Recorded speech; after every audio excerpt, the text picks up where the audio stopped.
চলমান বিভিন্ন বিষয়ে মত বিনিময় ও জাতীয় ঐক্য নিয়ে মত বিনিময় করতে ধর্মীয় নেতাদের সঙ্গে বৈঠকে বসেছেন অন্তর্বর্তী সরকারের প্রধান উপদেষ্টা ডক্টর মোহাম্মদ ইউনূস। বৃহস্পতিবার বিকেল 4টায় রাজধানী ফরেন সার্ভিস একাডেমিতে এই বৈঠক শুরু হয়েছে।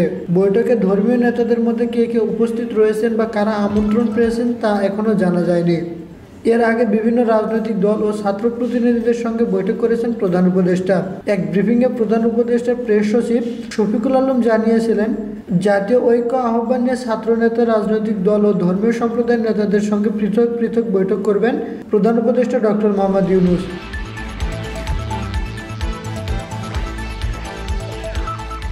বুধবার রাজনৈতিক দলগুলোর নেতাদের সঙ্গে এবং বৃহস্পতিবার ধর্মীয় নেতাদের সঙ্গে এই বৈঠক হবে। এতে সরকারের উপদেষ্টারা অংশ নেবেন। এরই অংশ হিসেবে মঙ্গলবার বৈষম্য বিরোধী ছাত্র আন্দোলনের সঙ্গে বৈঠক করেছেন প্রধান উপদেষ্টা।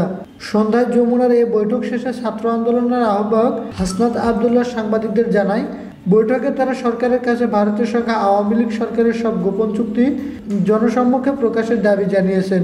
একই সঙ্গে বাণিজ্য হতে হলে যেন ন্যায় ন্যায্যতার ভিত্তিতে হয়।